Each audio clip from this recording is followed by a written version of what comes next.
எதையும் அரைச்சி போடாமல் நம்ம வீட்டிலையே சிக்கன் கிரேவி எப்படி செய்யலான்றதை பற்றி பார்க்கலாம் வாங்க. நீங்கள் எந்த பாத்திரத்தில் சிக்கன் செய்ய போகிறீங்களோ அந்த பாத்திரத்தில் தேவையான அளவு எண்ணெய் ஊற்றிக்கோங்க. பட்டை, கிராம்பு, பிரிஞ்சி இலை, அன்னாச்சிப்பூ, லவங்கம் இதையெல்லாம் போட்டு வெடிக்க விடுங்க.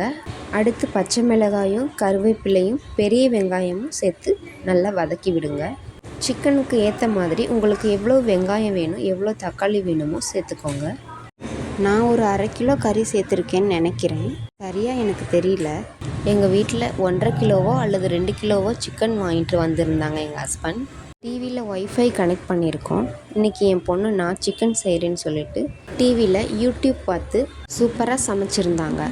பாருங்கள் ஃப்ரெண்ட்ஸ், என் பொண்ணு எவ்வளோ சூப்பராக சமைச்சிருக்காங்கன்னு. பார்க்கவே ரொம்ப சுவையாக இருக்கும் போல் தெரியுது. ரெண்டுமே பார்க்கவே ரொம்ப சூப்பராக இருக்குது, ருசியாக இருக்கும்னு நினைக்கிறேன். பட் நான் அந்த மாதிரி செய்யலை. நான் எப்போவும் எப்படி செஞ்சு கொடுப்பேனோ அந்த வகையில் செஞ்சுருக்கேன். அவங்க 2 விதமாக சிக்கன் பார்த்து சமைச்சு வச்சுருந்தாங்க.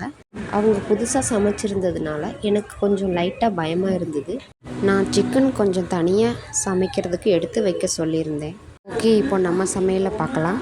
இஞ்சி பூண்டு விழுது சேர்த்துக்கோங்க. அடுத்தது உங்கள்கிட்ட எவ்வளோ சிக்கன் இருக்கோ அதை சேர்த்துக்கோங்க. சிக்கனில் பச்சை வாசனை போகிற வரைக்கும் நல்லா வதக்கி விடணும். அடுத்தது மஞ்சள் தூள் 1/2 டீஸ்பூன், மிளகாய் தூள் 1.5 டீஸ்பூன், மல்லித்தூள் 3 டீஸ்பூன் கூட சேர்த்துக்கலாம். 2 ஸ்பூன் சிக்கன் மசாலாவும் சேர்த்துக்கோங்க. தேவையான அளவு உப்பு சேர்த்துக்கோங்க.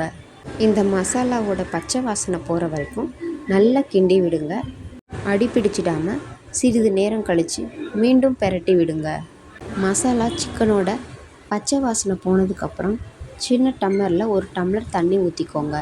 அதாவது உங்களுக்கு தேவையான அளவு, நீங்கள் உங்களுக்கு குழம்பா வேணும்னா கொஞ்சம் கூட தண்ணி ஊற்றிக்கலாம். இல்லை கிரேவியாக வேணும்னா ஒரு சின்ன டம்ளர் அளவு நான் ஊற்றினது போல் நீங்கள் சேர்த்துக்கலாம். மீண்டும் சிக்கனை பெரட்டி விட்டுட்டே இருங்க. இப்போது சிக்கன் நல்லா வெந்துடுக்கும்னு நினைக்கிறேன். ஒரு பீஸ் மட்டும் எடுத்து நசுக்கி பார்ப்போம். பாருங்கள் ஃப்ரெண்ட்ஸ், நல்லா வெந்திருக்கு. அவ்வளோதான் ஃப்ரெண்ட்ஸ், நம்ம சிக்கன் கிரேவி இப்போ தயாராகிடுச்சு. இதில் கொத்தமல்லி தழையை தூவி நம்ம இறக்கிடலாம். நீங்கள் விருப்பப்பட்டால் இதில் தேங்காய் அரைச்சி ஊற்றி கொதிக்க விட்டுக்கலாம். நான் தேங்காயெலாம் அரைச்சி ஊற்றலை ஃப்ரெண்ட்ஸ். வாங்க ஃப்ரெண்ட்ஸ், எங்கள் வீட்டில் 3 விதமான சிக்கன் பண்ணியிருக்கோம், சாப்பிட்டு பார்க்கலாம். உங்கள் வீட்டில் இந்த சிக்கன் கிரேவியை நீங்கள் ட்ரை பண்ணி பார்த்தீங்கன்னா எப்படி இருந்துச்சுன்னு கண்டிப்பாக கமெண்ட்டில் சொல்லுங்கள் ஃப்ரெண்ட்ஸ். தேங்க்யூ.